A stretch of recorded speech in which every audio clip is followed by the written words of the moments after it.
Good morning everyone. I'm Marguerite Hamilton from the Columba Community. This year was a very significant year for us, for it marked the 1500th anniversary of Columba's birth. Here in the Celtic Garden, windswept and wet today, we have a replica of one of the cells in his monastery and a beautiful stained glass window that is dedicated to him. Some of you, I know, have visited the garden for a retreat day with your schools, and the help we have gained from the Pope John Paul students in the Follow the Star programme at Christmas has been invaluable. When we designed the garden, we wanted it to be a place of quiet contemplation, and during COVID, many more people have visited. People who just wanted a quiet space to think or walk or pray.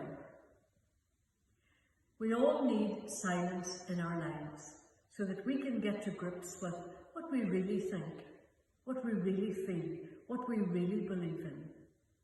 And it can be hard to have any silent space with all the distractions that are so readily available to us. But for our own mental, spiritual and physical health, we need time that isn't crowded with noise. We've always been clear in the garden that when we wanted to remember Columba and the Celtic saints, it wasn't about remembering or building a monument to dead people. Rather, it poses the question, what have these people to teach us about how we can live purposeful, fruitful lives today? What can we learn from the life of Columba? He was a person of noble birth who could have become a king, but he gave up that life to serve God and people.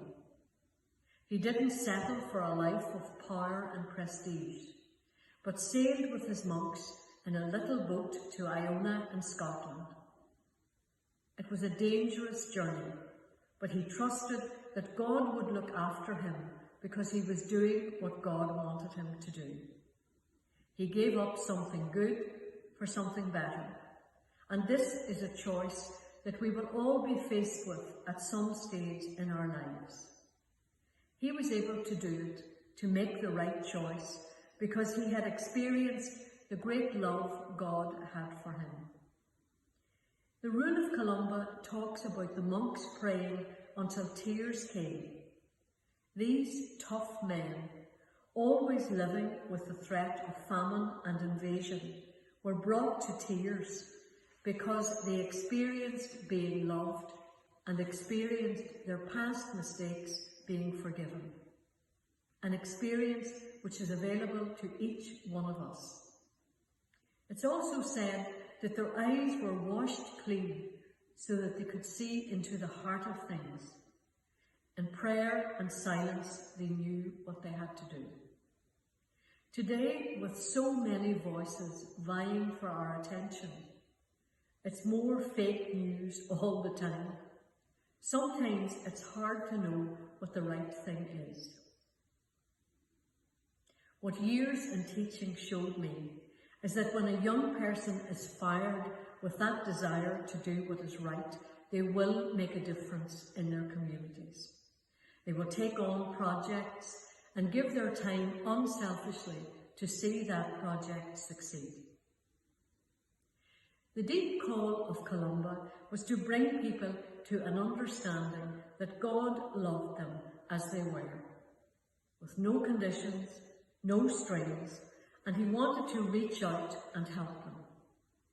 Monasteries were the food banks and the hospitals of their day. In our schools, particularly at Christmas, we reach out to people in need. That is our service. That is our response. The monks had great reverence and respect for the land, the animals and the environment.